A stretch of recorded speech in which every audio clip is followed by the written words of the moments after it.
Ok, muy buenos días, bienvenidos. Si pueden ir buscando Nehemías, capítulo 9. Hoy vamos a regresar nuevamente a Nehemías. Después de un mes de estar fuera, regresamos nuevamente a Nehemías a seguir viendo nuestro estudio en Nehemías. Vamos a orar por este tiempo, que el Señor nos edifique y nos permita crecer y que realmente obre en nuestros corazones y nos pueda dar corazones humildes para poder recibir la palabra de Dios en esta mañana. Oremos. Señor, en esta mañana yo quiero darte gracias por este tiempo. Yo quiero darte gracias, Señor, por nuestras vidas. Gracias porque nos permites estar reunidos en esta mañana, alabándote a ti, Señor, y exaltando tu nombre. Yo quiero pedirte por este tiempo, Señor, que tú nos ayudes a abrir tu palabra, que tú nos ayudes a verla con fidelidad, Señor, conforme a tu palabra, y que tú nos permitas enseñar de una manera que a ti te agrade, Señor. Que tú edifiques tu iglesia en esta mañana a través de la enseñanza de tu palabra, Señor. Quiero pedirte que tú obres en nuestros corazones y nos puedas dar corazones humildes, corazones dispuestos a aprender de tu palabra, Señor. Que tú nos permitas reconocer tu voluntad y la manera como tú quieres que vivamos, y que tú puedas glorificarte, Señor, en cada una de nuestras vidas en esta mañana, Señor. Todo esto te lo pedimos en tu bendito y santo nombre. Amén y amén. Hoy vamos a hablar un tema en esta mañana que la iglesia ha distorsionado tanto, y no solo la iglesia, el pueblo de Israel también distorsionó este tema. Vamos a ver en el pasaje en esta mañana cómo el pueblo de Israel ayunó delante del Señor. ¿Por qué decimos que está distorsionado este tema? Incluso si pueden anotar Isaías 58 para poder leer en su casa, vemos cómo Dios en este pasaje amonesta al pueblo de Israel y lo confronta por la manera como ellos estaban ayunando. Y lo que la gente piensa del ayuno, o lo que pensamos muchas veces del ayuno, es que a veces pensamos que con solo dejar de comer, ya eso es ayunar, y que de esta manera nosotros le estamos doblando el brazo al Señor, en donde Él está obligado a responderme de la manera como yo quiero. Y pedimos para nuestros deleites muchas veces, y pensamos que por solo el hecho de sufrir porque estamos comiendo, Dios ya me va a cumplir todos los deseos que yo tengo. Y esto era lo que pensaba el pueblo de Israel, y eso es lo que piensan en este tiempo en cuanto al ayuno. Pero vamos a ver en esta mañana cuál es el verdadero ayuno. Vamos a sacar principios de lo que es el ayuno realmente, y vamos a ver en esta mañana elementos de lo que es el ayuno. Cómo el Señor quiere que ayunemos y de qué manera quiere el Señor que lo hagamos también. Así que yo quiero animarle a que podamos meditar en su palabra, y es algo que Dios usó mucho esta semana en mi vida también, porque como iglesia yo creo que podría contar con los dedos de una sola mano cuántas veces hemos ayunado nosotros como iglesia. Pero vamos a entender lo que es el ayuno y cómo el Señor quiere que practiquemos el ayuno también. Entonces vamos a Nehemías capítulo 9 y vamos a leer en el versículo 1 para poder ver el primer elemento que vamos a ver en esta mañana. El día 24 del mismo mes se reunieron los hijos de Israel en ayuno y con cilicio y tierra sobre sí. La idea de cilicio y tierra sobre sí es una práctica que hacía el pueblo de Israel para mostrar su tristeza. De esta manera andaban cuando estaban de luto, se vestían de cilicio, y dice que se ponían un polvo sobre la cabeza también. Y era un símbolo para mostrar la profunda tristeza que había en ellos. Ahora, la Biblia dice en este versículo 1 que se reunieron los hijos de Israel en ayuno. Y el primer elemento que vamos a ver es que lo hacían como pueblo, lo hacían juntos. Ahora, con esto no quiero decir que a solas yo no puedo ayunar yo solito, yo puedo ayunar a solas, pero también es una práctica que Dios quiere que tenga su pueblo. Y bueno, en nuestro caso, la iglesia debemos de hacerlo juntos como iglesia, esta parte de ayunar al Señor. Ahora, ya viendo que es algo que necesitamos hacerlo juntos como iglesia, vamos a ver de qué está compuesto el ayuno, qué es lo que tenemos que hacer cuando nosotros ayunamos. En el versículo 2 dice: y ya se había apartado la descendencia de Israel de todos los extranjeros, y estando en pie confesaron sus pecados y las iniquidades de sus padres. Y mira el versículo 3, ¿de qué está compuesto el ayuno?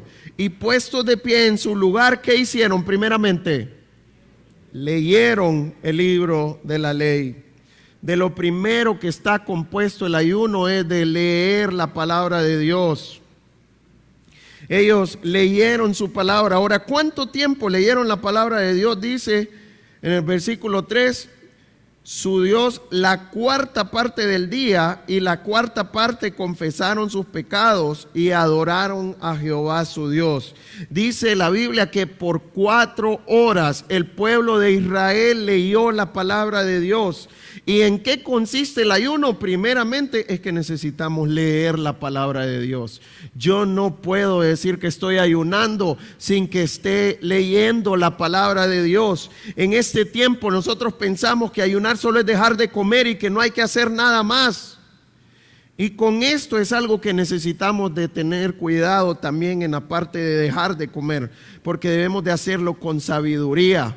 Mucha gente en este tiempo padece de enfermedades en donde tiene que cuidarse su alimento también, de qué manera está comiendo, y que puede ser perjudicial para su salud si deja de comer también. Ayunar a veces tiene que ver con dejar de comer, en donde solo estamos tomando agua para poder sostenernos también. Pero algo que a mí me ayuda es que cuando me pega hambre, ¿qué es eso? Es un recordatorio para ir y pasar tiempo en la palabra de Dios. Eso es lo que debemos de hacer en el ayuno, en donde yo estoy, en vez de usar mi tiempo para alimentarme, voy a usar este tiempo para leer la palabra de Dios y buscar al Señor. ¿Cuál es la meta de leer la palabra de Dios? Vamos a verlo ahorita, pero es la meta de poder entender que debemos de hacerlo con sabiduría. Ojo, yo antes decía, ni loco voy a ayunar porque yo voy a dejar de comer un tiempo. No, Señor, gracias. Que lo hagan otros, Señor. Pero es algo en donde yo estoy sacrificando mi tiempo de comida, pero para hacer algo que es venir a leer la palabra de Dios. Ahora, ¿cuál es el punto de leer la palabra de Dios? Y yo quiero animarles a esto, de que entendamos que si no leemos la palabra de Dios, nosotros no podemos ayunar. Es parte fundamental del ayuno, el pasar tiempo en la palabra de Dios. Ahora, ¿cuál es el motivo de pasar tiempo en la palabra de Dios? Porque yo puedo leerla como metralleta, como ya leí, Señor, cheque, ya dejé de comer, ya te busqué, Señor, hoy sí estoy listo. Pero lo hacemos simplemente, ni me acuerdo lo que leí muchas veces y decimos que estamos ayunando. Pero ¿cuál es la meta de leer la palabra? En el versículo 3 nos lo dice: y puestos de pie en su lugar, leyeron el libro de la ley de Jehová su Dios la cuarta parte del día. ¿Y cuál fue el fruto o cuál fue lo que sacaron de leer la palabra de Dios? Y la cuarta parte, confesaron sus pecados y adoraron a Jehová su Dios. ¿De qué más está compuesto el ayuno? ¿Cuál es la meta de leer la palabra de Dios en el ayuno? Dice primeramente, el último dice, para adorar a Dios. La meta de leer la palabra de Dios es que yo pueda conocer a Dios tal y como Él es. Esta es la meta de pasar tiempo en la palabra de Dios. Yo recuerdo cuando yo no conocía a Cristo, yo decía que yo era salvo y aseguraba de que yo era salvo y que me iba a ir con el Señor y que iba a tener vida eterna. Ahora, ¿en dónde estaba mi creencia? Yo decía que la Biblia decía que Dios es amor, y como Dios es amor, Dios me amaba y de esta manera me iba a salvar porque me amaba. Esa era mi manera de pensar.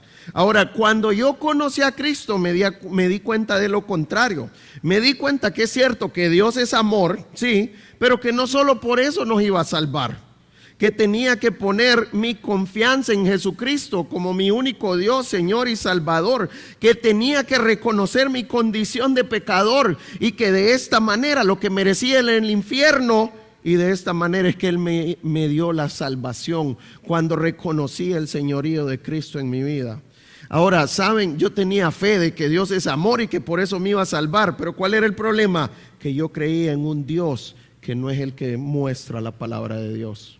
Yo me había inventado un Dios y creía en eso y tenía fe en eso y tenía seguridad en eso, pero realmente estaba engañado. Y muchas veces como creyentes así vivimos nosotros, en donde hasta pedimos oración al Señor y le decimos: Señor, permíteme hacer esto. Y cuando vamos a la palabra de Dios, ¿qué nos damos cuenta? Que estamos pidiéndole algo que a Dios no le agrada en nuestras vidas. Y esta es la meta de leer la palabra de Dios, de pasar tiempo en ella para poder conocer quién es Dios y lo que Él hace por nuestras vidas, lo que Él ha hecho por nosotros, y poder entender cómo es que Él obra en su creación y en su iglesia también, y en cada uno de nosotros. Esta es la meta de pasar tiempo con el Señor para poder adorarle a Él. Y la otra parte tiene que ver con confesar nuestros pecados. Si yo no paso tiempo en la palabra de Dios, yo no puedo reconocer mis pecados. Y este es el segundo elemento que vamos a ver, que necesitamos reconocer nuestros pecados delante del Señor, en donde yo entiendo lo que estoy haciendo, en donde Dios me muestra a través de su palabra que lo que estoy haciendo a Él no le agrada. Ahora, solo debe de quedarse en reconocer, porque muchas veces yo sé que estoy haciendo algo malo, pero no hago nada. Y entonces sí, yo sé que estoy haciendo algo malo, pero tú me entiendes, Señor. Tú sabes cómo soy yo. Esa es nuestra manera de pensar muchas veces. Ahora, ¿qué fue lo que hicieron ellos con sus pecados? En el versículo 2 nos dice: y ya se había apartado la descendencia de Israel de todos los extranjeros, y estando en pie confesaron sus pecados y las iniquidades de sus padres. Para entender esta parte de que se habían apartado la descendencia de Israel de todos los extranjeros, quiero que vayamos a Deuteronomio capítulo 7 para poder entender este pasaje bien. Deuteronomio capítulo 7, y vamos a leer en el versículo 1 cuál era el mandato que Dios le había dado al pueblo de Israel.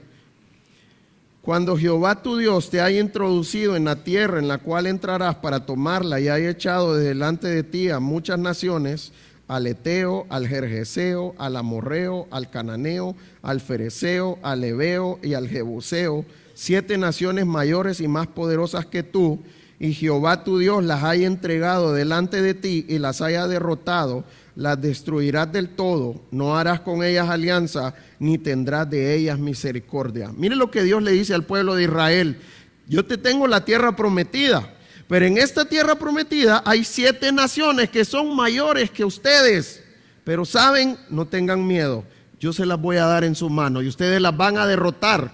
Pero miren lo que le estaba diciendo: destruyanlas por completo y no hagan alianza con ellos. ¿Qué dice el versículo 3 ahora, para terminar de entender?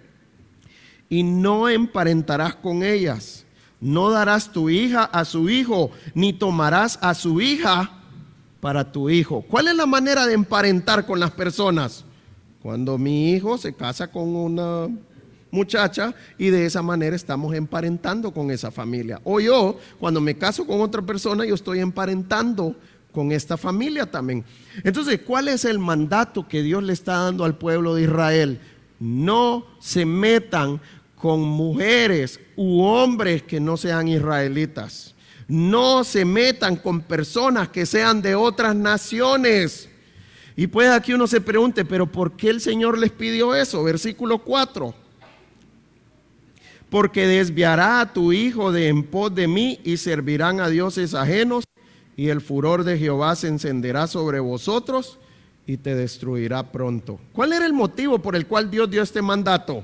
¿Saben? Si ustedes se unen con esa gente de otras naciones, ¿saben lo que va a pasar? Ellos los van a desviar y los van a apartar de mí y van a servir a dioses extraños. Pregunta, ¿esto fue lo que le pasó al pueblo de Israel? Esto es exactamente lo que le pasó al pueblo de Israel. Y dice que el furor de la ira de Dios se iba a encender contra ellos. ¿Y en qué tiempo estamos? En el tiempo de Nehemías. Estamos en el tiempo de la dispersión, en donde Dios permitió a otros pueblos que conquistaran a Israel porque no estaban rendidos al Señor. Y el Señor estaba tratando con su pueblo realmente. ¿Por qué? Porque se habían unido con otras personas que no eran israelitas. Ahora, Dios les había dado el mandato a ellos, al pueblo de Israel, de separarse de esta gente. Es un trabajo que Esdras ya había venido haciendo. Si pueden apuntar Esdras capítulo 10, que son contemporáneos ellos, y van a ver cómo Esdras, siendo el profeta de Israel, les ordena al pueblo de Israel que si están unidos con una mujer extranjera, que dejaran a esa mujer y que la despacharan, y no solo a su mujer, a todos los hijos que habían tenido a través de esa mujer tenían que despacharlos también. Ese fue el mandato que Dios le dio al pueblo de Israel. Y ahora viene el versículo 2, esto nos ayuda a entender el versículo 2, en donde dice, ya se habían apartado de las mujeres extranjeras, ya habían expulsado a sus esposas y a los hijos que habían tenido con ellas todavía. Entonces, ¿qué hicieron ellos? Reconocieron sus pecados, pero además de reconocer sus pecados, ¿qué hicieron? Si me dan la siguiente, por favor. Se apartaron de sus pecados. La meta no solo es que reconozcamos nuestros pecados, sino que podamos apartarnos de esta práctica y vivir en obediencia a la palabra de Dios. Ahora, pueda que muchos estén diciendo, gracias pastor, me dice, hoy sí me puedo separar de mi esposa o de mi esposo. ¿Qué dice Dios para la iglesia en este tiempo? Primero quiero que miremos que en 1 Corintios nos muestra a los solteros, voy a hablar primero, dice, no os unáis en yugos desiguales. ¿Sí? ¿Por qué dice? Porque Dios no tiene comunión con las tinieblas. Y cuando uno como creyente se une con una persona que no conoce a Cristo, ¿qué viene para mi vida?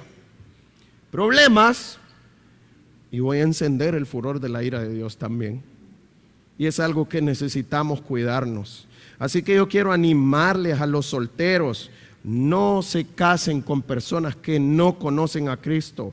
No se casen con personas que no aman al Señor, que puedan ver el principio claro de la palabra de Dios, que Dios quiere que busquemos un cónyuge que lo ame a Él por sobre todas las cosas primeramente. Y de esta manera va a guardar mi vida y va a guardar mi matrimonio y va a guardar mi familia también. Porque si yo me uno con una persona que no conoce a Cristo, ¿qué es lo que va a pasar? Esta persona me va a apartar del Señor. Así que yo quiero animarle a los solteros, no caigamos en la trampa de Satanás en donde dice, es que me gustan los de afuera, Señor, lo voy a convertir en el camino. Eso es una trampa de Satanás. No pongan su mirada en personas que no conocen a Cristo. ¿Y sabe qué es lo que pasa? Que esos son los que más nos gustan muchas veces, los de afuera. Pero no pongan su mirada en esas personas, porque lo que van a hacer esas personas es apartarlos del Señor y los van a llevar a servir a otros dioses, como dice la palabra de Dios. Padres, yo quiero animarles a enseñarle a sus hijos a casarse con una persona que ame al Señor también. Y de esta manera usted está guardando la siguiente generación, que son sus nietos también. Porque si van a tener dos padres que amen al Señor, van a guiar a su nieto a Cristo también y alabar al Señor también. Así que yo quiero animarles a cuidarse en esta parte. Ahora, ¿qué pasa si yo vengo a Cristo y ya estoy casado con una persona no creyente? Tengo que separarme. ¿Qué dice Cristo a la iglesia? 1 Corintios 7, versículo 10. Dice el 10, pero a los que están unidos en matrimonio, mando no yo, sino el Señor, que la mujer no se separe del marido. Y si se separa, quédese sin casar o reconcíliese con su marido, y que el marido no abandone a su mujer. ¿Cuál es el mandato del Señor? No se separen. Pero aún a veces dicen, no, es que yo me quiero separar. Bueno, ¿qué dice si se separa? quédese sin casarse. Porque si usted se une a otra persona, ¿en qué entra? En adulterio se une, está diciendo. Y la palabra de Dios es claro en eso. En la posición que Dios me encontró, en esa posición me tengo que quedar. Ahora, ¿qué dice el versículo 11? Y si el 12, perdón. Y a los demás yo digo, no el Señor, si algún hermano tiene mujer que no sea creyente y ella consiente en vivir con él, no la abandone. Si una mujer tiene marido que no sea creyente y él consiente en vivir con ella, no lo abandone, porque el marido incrédulo es santificado en la mujer y la mujer incrédula en el marido, pues de otra manera vuestros hijos serían inmundos, mientras que ahora son santos. Pero si el incrédulo se separa, sepárese, pues no está el hermano o la hermana sujeto a servidumbre en semejante caso, sino que a paz nos llamó Dios. ¿Por qué? ¿Qué sabes tú, oh mujer, si quizá harás salvo a tu marido? ¿O qué sabes tú, oh marido, si quizá harás salvo a tu mujer?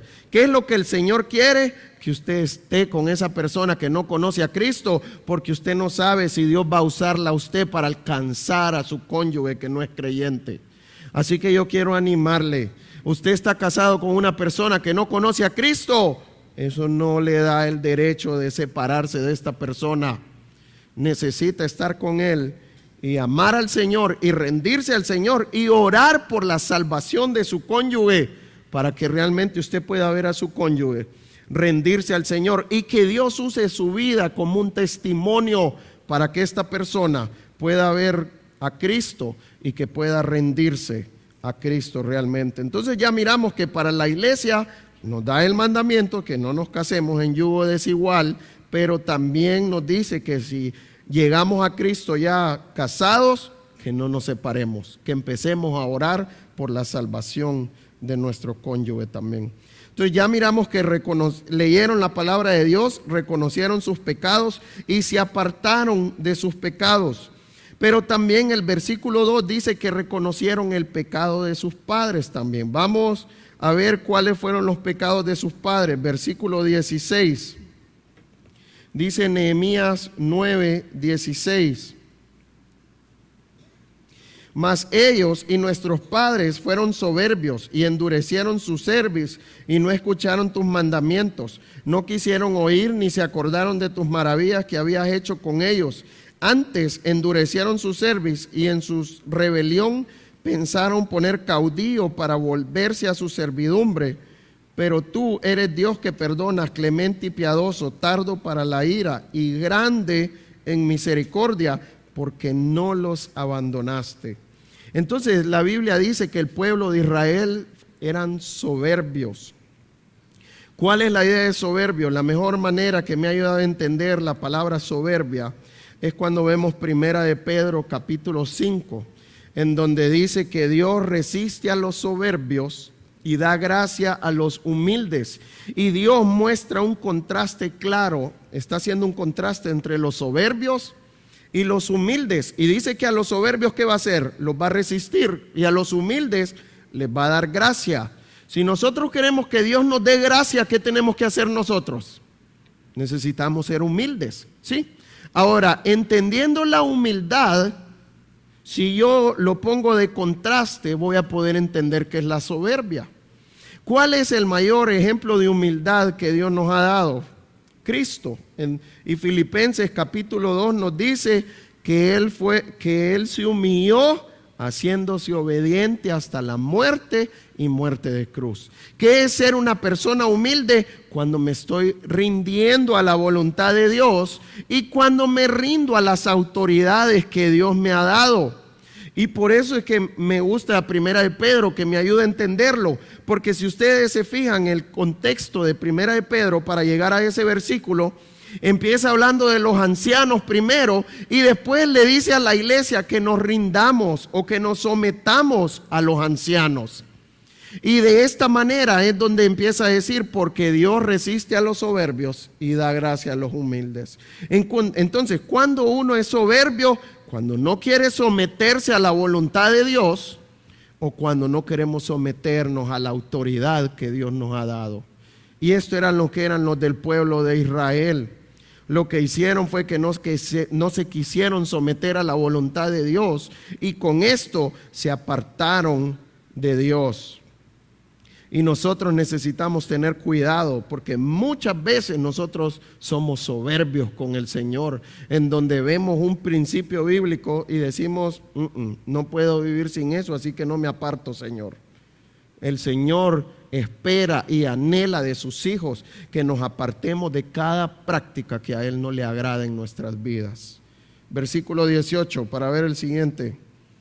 Dice el 18. Además, cuando hicieron para sí becerro de fundición y dijeron, este es tu Dios que te hizo subir de Egipto, y cometieron grandes abominaciones. Miren la blasfemia que estaban haciendo los del pueblo de Israel. ¿Quién los sacó de Egipto? Dios. Pero ellos, ¿quiénes dijeron ahorita que los sacó? Hicieron, mientras Dios les estaba dando la ley y su palabra, ¿qué hicieron ellos? Hicieron un becerro de oro y dijeron, este es el Dios que nos sacó de Egipto. Y aún en el versículo anterior hasta dijeron, mejor pongamos un líder que nos lleve de regreso a Egipto, dijeron también. Entonces, ¿qué hicieron? Tenían otros dioses el pueblo de Israel. Pueda que usted diga, no, yo no tengo dioses como el pueblo de Israel, yo no tengo estatuillas ni nada en la casa. Pero Dios nos da un mandato claro, dice, no tendrás dioses ajenos delante de mí. Cuando nosotros tenemos un Dios no solo es una estatuilla. Un Dios es cualquier cosa que yo levanto por encima de Dios, en donde eso es lo más importante en mi vida. Y sabe, nosotros podemos endiosar la esposa, podemos endiosar el esposo, podemos endiosar a nuestros hijos, podemos endiosar ya sea un trabajo o una casa o algún carro especial que tengo o alguna actividad. También puedo endiosarla por encima del Señor. ¿Cómo vamos a saberlo? Solo en nuestra manera de actuar y de vivir. Le voy a dar un ejemplo que uno ni lo ve, uno dice eso no es inofensivo, pero que uno muestra cosas. A veces uno ve en la iglesia en donde a veces viene el hombre solo y la familia no viene, y le pregunta a uno, ¿y por qué? ¿Qué pasa que anda solo? Y a veces la respuesta es, no, es que mis hijos van a examen, entonces la mamá se quedó estudiando con ellos. Entonces uno dice, parece algo inofensivo, pero ¿qué está mostrando con esto? ¿Qué es más importante, el estudio o Dios? ¿Qué debe ser más importante para nosotros? Dios. Pero con esa simple decisión y con esa pequeña decisión, ¿qué está mostrando o qué está enseñándole usted a su hijo? ¿Qué es más importante, el estudio que venir y congregarse y que buscar al Señor? ¿Por qué uno no puede decirle, hijo, vamos a ir a la reunión, vamos a alabar al Señor, vamos a crecer y después vamos a venir a estudiar? Entonces son cosas pequeñas, sencillas, pero que muestran o que dejan una enseñanza en nuestros hijos. Y después nuestros hijos son tan expertos para buscar excusas que después dicen, mamá, voy a examen en la universidad, así que no voy a ir a la iglesia. Son rápidos para aprender, somos rápidos para aprender estas cosas. Y a veces uno dice, no sea tan exagerado, pero son cosas pequeñas, pero que muestran o que enseñan dónde está la importancia. Ojo, con esto no estoy diciendo que no importa estudiar. Si Dios nos ha dado la oportunidad de estudiar, debemos de hacerlo. Así que ánimo a seguir estudiando, con el cuidado de no poner cualquiera de esas cosas por encima de nuestro Dios. Y nuestra manera de actuar y de tomar decisiones es lo que va a mostrar qué es lo que estamos endiosando. Pregunta, ¿eso no indica que no es importante la esposa o los hijos o el esposo? Claro que sí. Lo importante es tener a nuestro Dios como lo primordial, como nuestro Dios, y que Él nos dé el orden de prioridades después de eso. Y Él como esposo me manda a cuidar a mi esposa, me manda a cuidar a mis hijos, me manda a estar pendiente de mis hijos. No es que a Dios no le importan las demás personas. Él nos da el orden de prioridades, cómo deben de ser nuestras prioridades, y Él es nuestro Dios realmente. Así que yo quiero animarle a que podamos meditar si no estamos subiendo algo por encima de nuestro Dios. A veces decimos, no, estoy cansado, hoy no voy a ir. ¿Qué estamos mostrando con eso? Muchas veces que a veces es más importante otras cosas que nuestro Dios. Y aquí no estamos para juzgar, sino que podamos venir delante del Señor y que Él nos muestre qué es lo que estamos poniendo por encima de Él realmente. Versículo 26, ¿qué más hicieron? Dice el 26. Pero te provocaron a ira y se rebelaron contra ti y echaron tu ley tras sus espaldas y mataron a tus profetas que protestaban contra ellos para convertirlos a ti e hicieron grandes abominaciones. Entonces dice que provocaron a ira, ¿por qué? Porque se rebelaron contra Él. ¿Qué es rebelarse contra Dios? Es cuando no voy a hacer lo que Dios me dice. Esto es rebelarnos contra Dios. Así que tengamos cuidado que como creyentes nosotros podemos rebelarnos contra Dios, en donde ni queremos escuchar la palabra de Dios, en donde a veces nosotros decimos que amamos al Señor. Y Jesús dijo en Juan 14:15, si me amáis, guardad mis mandamientos. ¿Cómo yo puedo decir que amo al Señor si ni siquiera quiero pasar tiempo en su palabra? Si ni siquiera quiero conocer lo que Él me está pidiendo o lo que Él quiere de mí. Esto es lo que necesitamos mostrar. Si nosotros amamos al Señor, ¿de dónde se va a mostrar que amamos al Señor? Desde pasar tiempo con Él. Y a veces nosotros solo tocamos la Biblia cuando venimos a la reunión y después de eso ni me acuerdo. O a veces podemos leer toda la semana, pero de ahí digo, ¿qué leí esta semana? Ni me acuerdo lo que leí. ¿Qué estamos mostrando con esto? Que no estamos amando al Señor realmente. Y esto no es algo de sentimientos ni de emociones, sino que es la decisión en donde yo decido amar cada día más al Señor. ¿Y cómo yo lo muestro en mi vida? Pasando tiempo en la palabra de Dios y pidiéndole a Él que me muestre mis pecados y pidiéndole a Él que me ayude a apartarme y que sea una realidad en mi vida que me estoy apartando. Así que tengamos cuidado con rebelarnos contra Dios. ¿Por qué? Porque eso provocamos la ira de Dios. ¿Y hasta dónde llegaron su rebelión? Mataron a sus profetas, a los profetas de Dios. ¿Y quiénes eran los profetas? Los que hablaban la palabra de Dios. ¿Qué están diciendo con esto? No queremos ni escuchar la palabra de Dios. Eso es lo que estaban mostrando con eso. Nosotros podemos decir, no, yo no mato a los pastores, yo no mato a las personas que me hablan de la palabra de Dios o el que me disipula. Pero la Biblia nos muestra, Cristo en el Sermón del Monte nos dice que con solo decirle fatua a una persona ya le estoy matando en mi corazón. Con solo que le diga tonto, esa es la idea de fatuo, tonto, ya estoy matando a una persona. Y cuando nosotros irrespetamos las personas que nos enseñan la palabra, o cuando no queremos ni verla, a veces lo que sucede es que estoy esperando a alguien para disipularlo y ni llega. Hey, ¿qué te pasó? Uy, perdóname que se me olvidó, pero ni le avisa a uno.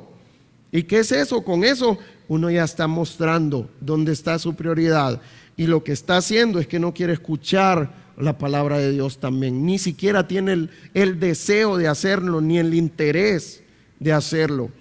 Así que yo quiero animarles que podamos estudiar la palabra de Dios y que no provoquemos a ira a nuestro Dios. 28 y 29, ¿qué dice ahora? Dice el 28, pero una vez que tenían paz, volvían a hacer lo malo delante de ti, por lo cual los abandonaste en manos de sus enemigos, que los dominaron, pero volvían y clamaban otra vez a ti, y tú desde los cielos los oías, y según tus misericordias, muchas veces los libraste. Les amonestaste a que se volviesen a tu ley, mas ellos se llenaron de soberbia, y no oyeron tus mandamientos, sino que pecaron contra tus juicios, los cuales si el hombre hiciere, en ellos vivirá.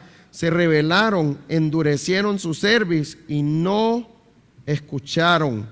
De esta manera blasfemaban el nombre de Dios cuando ni querían escuchar la palabra de Dios realmente. ¿Qué pasó aún con sus líderes? Versículo 34. Nuestros reyes, nuestros príncipes, nuestros sacerdotes y nuestros padres no pusieron por obra tu ley, ni atendieron a tus mandamientos y a tus testimonios con que les amonestabas. Y ellos en su reino y en tu mucho bien que les diste y en la tierra espaciosa y fértil que entregaste delante de ellos, no te sirvieron ni se convirtieron de sus malas obras. ¿Qué hicieron los líderes? Se apartaron de Dios. ¿Y qué pasa si el líder se aparta de Dios? ¿Qué pasa con la gente que está liderando? Se va a apartar del Señor también. Así que yo quiero animarles a orar por el liderazgo de esta iglesia. Yo quiero animarles a orar por cada hombre que hay en esta iglesia, porque está liderando una familia. Porque si el hombre que es el líder espiritual de su hogar no busca al Señor y se aparta al Señor, ¿qué creen que va a pasar con su familia? Va a suceder lo mismo también. Se va a apartar del Señor y no van a servir al Señor. No se van a convertir de sus malos caminos. Así que yo quiero animar al liderazgo de esta iglesia. Quiero animar a cada hombre que está liderando en su hogar, que busquen al Señor, que se rindan al Señor y que puedan ver su familia detrás de ustedes, rindiéndose al Señor y sirviendo al Señor realmente. Y si ustedes buscan al Señor y Él les da sabiduría para guiar su familia, Dios va a trabajar en su esposa y en sus hijos. Y vamos a poder ver familias que aman al Señor y rendidas al Señor, sirviendo a nuestro Dios. Estos eran los pecados de sus padres. Ahora vamos a ver la parte de la adoración a Dios. Vamos a comenzar en el versículo 4 de Nehemías, capítulo 9.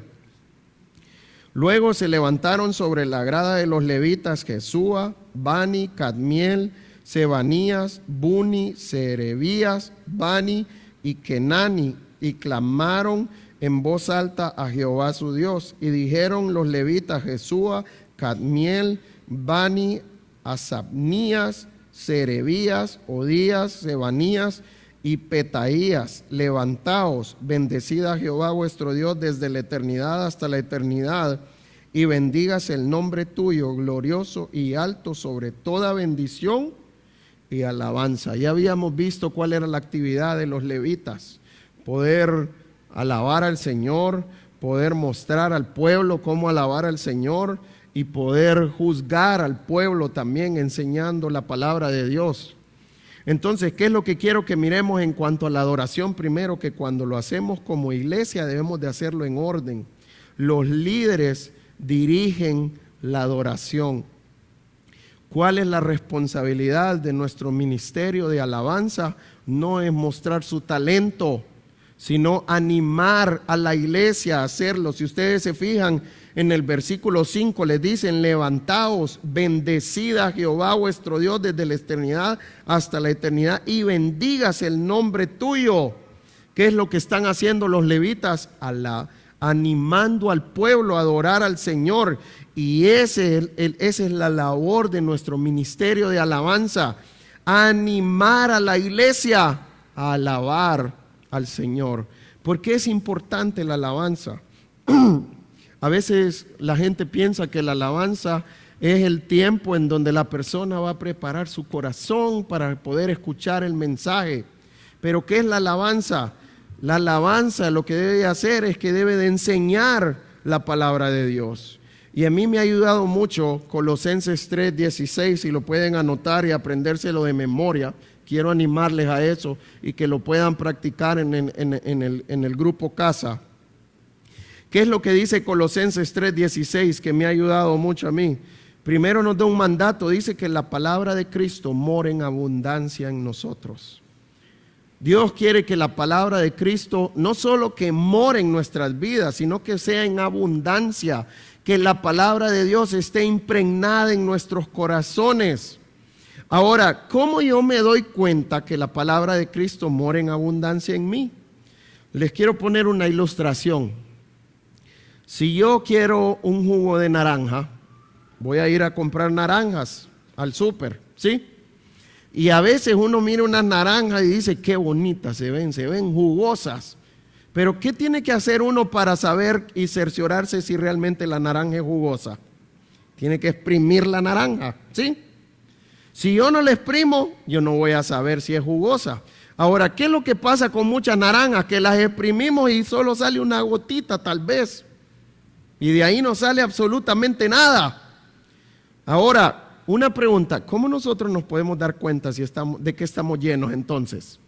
Dios nos va a exprimir. ¿Necesita exprimirnos el Señor? Sí, para poder ver de qué estamos llenos. ¿Sí?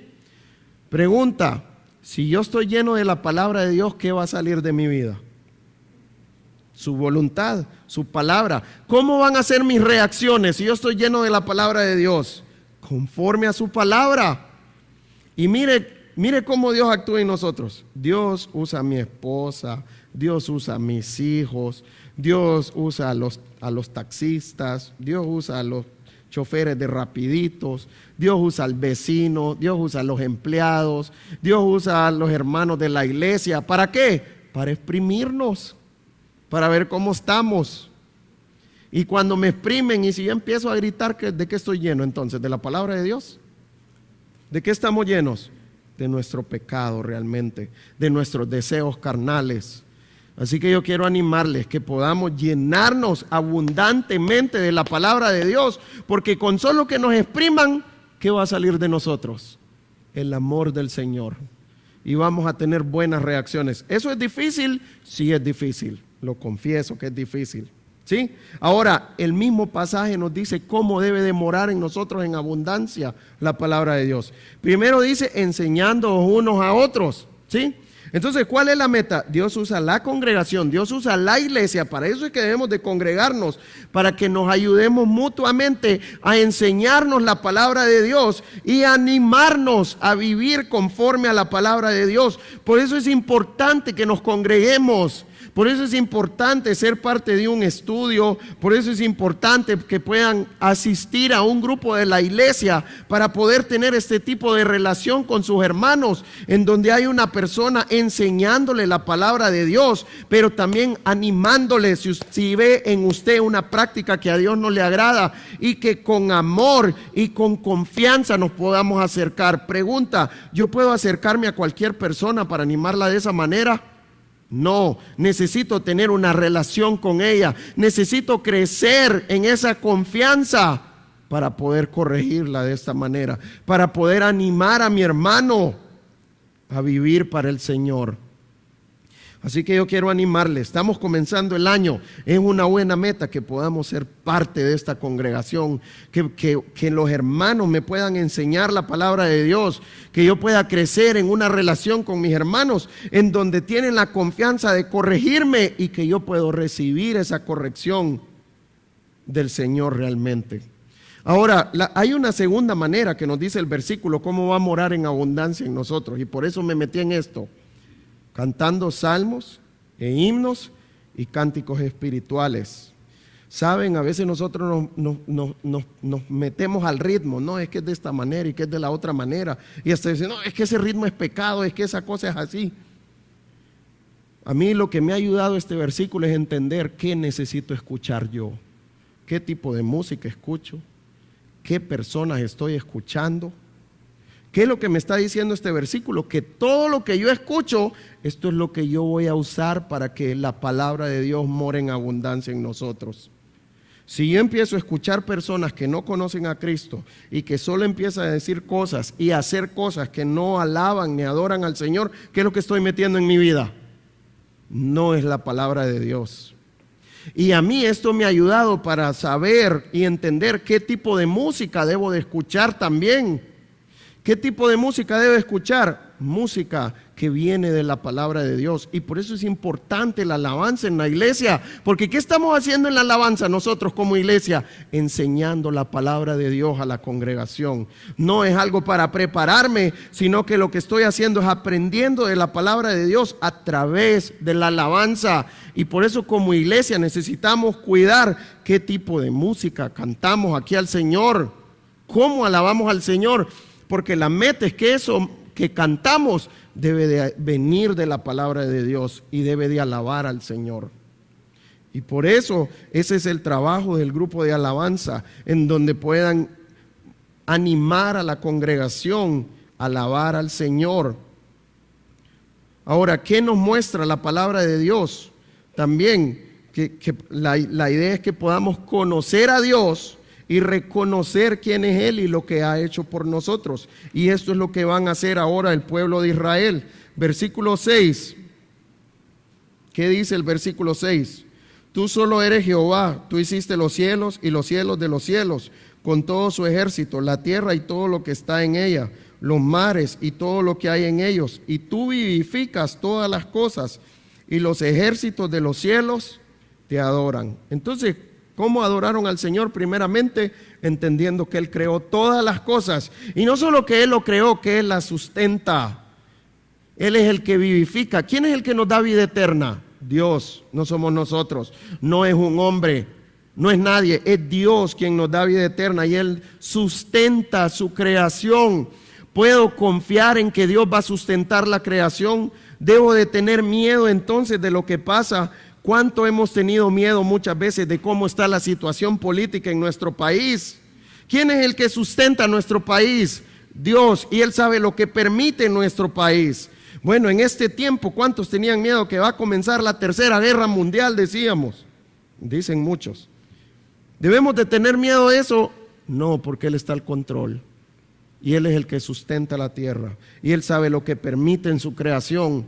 Y que lo que permite es su voluntad y es buena, agradable y perfecta. Aunque no lo entendamos nosotros muchas veces. Pero esto es lo que necesitamos reconocer. Que Él es nuestro creador y que Él nos sustenta. Versículo 7 dice: Tú eres, oh Jehová, el Dios que escogiste a Abraham y lo sacaste de Ur de los Caldeos, y le pusiste el nombre a Abraham, y hallaste fiel su corazón delante de ti, e hiciste pacto con él para darle la tierra del Cananeo, del Eteo, del Amorreo, del Fereceo, del Jebuseo y del Gergeseo, para darla a su descendencia, y cumpliste tu palabra porque eres justo. ¿Qué hizo Dios con Abraham? Ahora lo llamó, y no solo lo llamó, sino que lo transformó, hasta el nombre le cambió.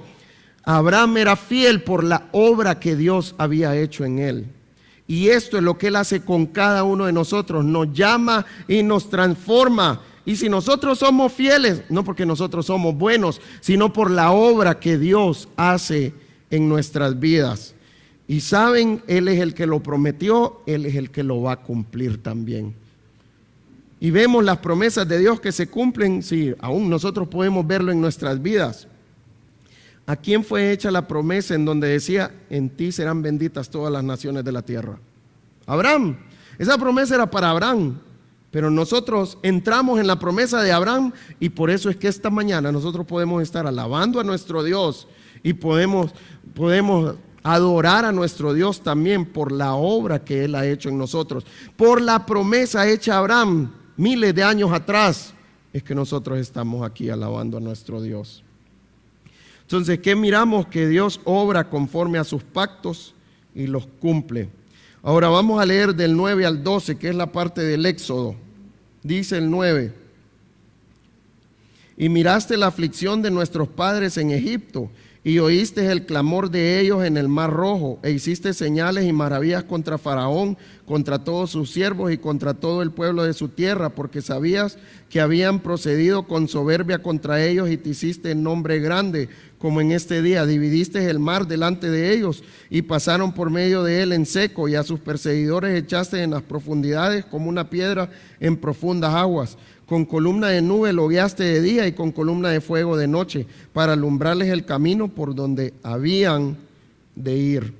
Entonces, ¿qué hizo Dios? Miró la necesidad de su pueblo, en donde estaban esclavos en Egipto, y los sacó de la esclavitud con señales y prodigios. Cómo miramos las plagas que Dios mandó. ¿Para qué era? Para esto.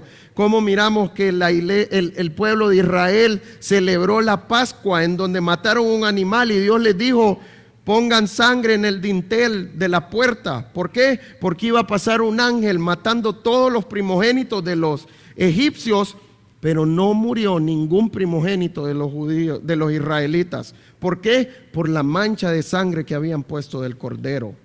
Y además de eso, los sacó de Egipto abriendo el mar, y pasaron en lo seco. Y después de que pasó el pueblo de Israel, ¿qué pasó con los egipcios?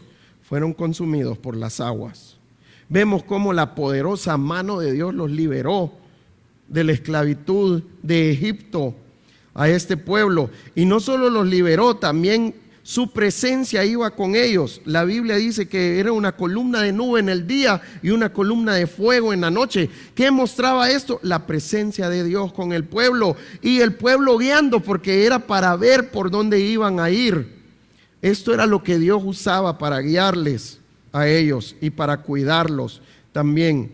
También en el versículo 10 dice que se hizo un nombre, se hizo una reputación. Todo el mundo sabía quién era Dios en este tiempo, y le temían las demás naciones de la tierra a Dios. Versículo 13, ¿qué hizo Dios en el Sinaí? Y sobre el monte de Sinaí descendiste y hablaste con ellos desde el cielo, y les diste juicios rectos, leyes verdaderas y estatutos y mandamientos buenos, y les ordenaste el día de reposo santo para ti, y por mano de Moisés tu siervo lo prescribiste, mandamientos, estatutos y la ley. Entonces, ¿qué más hizo? Les dio su palabra, y de esta manera se da a conocer y guía a su pueblo. De esta manera se está dando a conocer a su iglesia también, y sigue guiando a su iglesia a través de su palabra. ¿Qué más hizo en el versículo 15 por ellos? Les diste pan del cielo en su hambre, y en su sed les sacaste aguas de la peña, y les dijiste que entrasen a poseer la tierra por la cual alzaste tu mano y juraste que se la darías. ¿Qué hizo? Lo sustentó físicamente al pueblo también. Y en este tiempo Él nos sigue sustentando físicamente. A veces nosotros pensamos que es nuestra manera de trabajar, que son nuestros títulos, que son lo que yo soy en el trabajo. Y Dios no necesita ningún título para sustentarnos. El pueblo de Israel no tenía ningún título, y Dios le daba de comer, Dios le daba el agua y los cuidaba físicamente también. Con esto no estoy diciendo que no debemos de estudiar. Si Dios nos ha dado la oportunidad de estudiar, ¿qué tenemos que hacer? Hacerlo para el Señor y hacerlo bien. Pero entender que no es ni un cartón, no es ni mis esfuerzos, sino que lo que yo tengo, ¿por qué es? Porque Dios me lo ha provisto y porque Dios me lo ha dado también.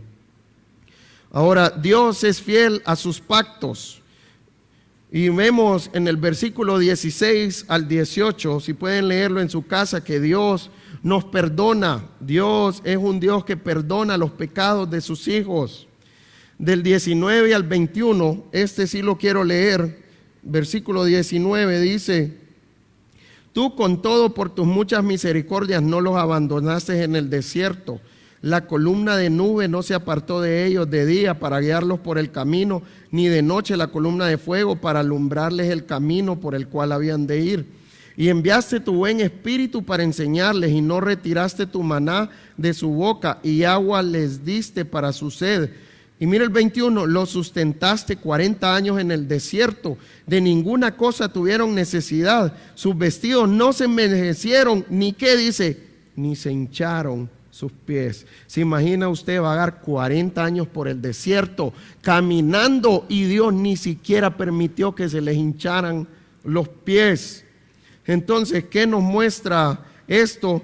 Que Dios no se apartó de ellos y los sustentó en el desierto realmente. Del 22 al 25 nos muestra la posesión de la tierra prometida, y vemos cómo Dios les permitió derrotar a los pueblos que estaban ahí, y les dio esta tierra prometida, que era una tierra fértil y próspera. En el versículo del 26 al 37 nos habla de los jueces hasta la deportación, que es donde estamos con Nehemías ahorita, es el tiempo de la deportación. Y vemos cómo en el tiempo de los jueces Israel se apartaba del Señor, y venía un pueblo y los conquistaba y clamaban a Dios. ¿Y qué hacía el Señor? Mandaba un juez y los liberaba. Y una vez que los liberaba, ¿qué hacían? Volvían a caer y se apartaban del Señor. ¿Y qué hacían nuevamente? Venía otro pueblo, los esclavizaba, y de ahí venía: Señor, ayúdanos con este pueblo, y mandaba otro juez. Y esto mismo está en la deportación. Entonces, ¿qué estaba haciendo? Los liberaba de sus enemigos, y en este tiempo los amonestó a que se rindieran a Él. En el versículo 30 y el 31 vamos a leerlos. Dice el 30, les soportaste por muchos años y les testificaste con tu espíritu por medio de tus profetas, pero no escucharon, por lo cual los entregaste en mano de los pueblos de la tierra. Mas por tus muchas misericordias no los consumiste ni los desamparaste, porque eres Dios clemente y misericordioso. Dios fue paciente con ellos y Dios fue misericordioso con ellos. Y en el 33 nos dice al final por qué hizo todo esto: pero tú eres justo en todo lo que ha venido sobre nosotros, porque rectamente has hecho, mas nosotros hemos hecho lo malo. ¿Cómo Dios muestra su paciencia en nosotros? Al trabajar en nosotros y transformándonos. Esto es lo que Dios está haciendo con el pueblo de Israel. Mandaba a otros pueblos que los esclavizaran, porque de esta manera quería transformarlos y animarlos a rendirse al Señor. Ahora, ¿qué trajo todo esto al pueblo de Israel para terminar por hoy? Dice el 38, a causa pues de todo esto, nosotros hacemos fiel promesa y le escribimos firmada por nuestros príncipes, por nuestros levitas y por nuestros sacerdotes. ¿En qué termina el ayuno? En hacer un pacto con el Señor. Imagínense que ellos se tomaron el costo de anotar el pacto, de anotar la gente, y cada uno de ellos firmó. Era algo que lo hicieron con mucha seriedad. Dios no nos ha dado mandatos de hacer pactos, pero sin embargo vemos cómo ellos hacen un pacto, y no son los pactos que están haciendo en este tiempo, en donde ¿qué le dicen a la gente? Pacte con el Señor. Pero ¿cuáles son los pactos del Señor en este tiempo? Deme tanto y yo le voy a regresar tanto. Esos son los pactos que hacen ahora con el Señor. Pero vamos a ver la siguiente semana cómo fue este pacto, en donde ellos lo que hicieron fue confesar sus pecados y hacer un plan de cómo iban a apartarse de sus pecados, sin esperar nada a cambio del Señor. Eso fue lo que Dios produjo a través del ayuno, en donde les dio el deseo de confesar sus pecados, produjo arrepentimiento en ellos, y de esta manera confesaron sus pecados e hicieron un plan para apartarse de sus pecados. Así que yo quiero animarle a venir la siguiente semana, porque vamos a seguir con este tema del ayuno, cómo terminaron haciendo el pacto y cómo confesaron sus pecados y cómo hicieron un plan para poderse apartar de estos pecados. Vamos a orar, que el Señor siga obrando en nuestras vidas y nos siga edificando. Señor, en esta mañana yo quiero darte gracias por este tiempo. Yo quiero darte gracias, Señor, por nuestras vidas. Gracias por el privilegio que nos das de estudiar tu palabra. Gracias porque a través de ella podemos conocerte a ti, Señor. Podemos saber tu voluntad, podemos saber la manera como tú obras en nuestras vidas. Trabaja en nuestros corazones, Señor, y permítenos reconocer nuestros pecados. Produce arrepentimiento en nuestras vidas, Señor, y de esta manera que podamos confesarte nuestros pecados a ti, pero que tú nos des la gracia para apartarnos de ellos también y de vivir en obediencia a tu palabra, Señor. Anímanos a seguir viviendo delante de ti, Señor. Anímanos a servir a nuestros hermanos, a crecer juntos como iglesia también, Señor, que nos animemos unos a otros a rendirnos al Señor y a través de tu palabra, Señor. Anímanos a seguir compartiendo el evangelio con las personas que no conocen a Cristo, Señor, y que de esta manera tú sigas añadiendo a la iglesia los que han de ser salvos, Señor. Gracias por este tiempo, Señor. Todo esto te lo pedimos en tu bendito y santo nombre. Amén y amén.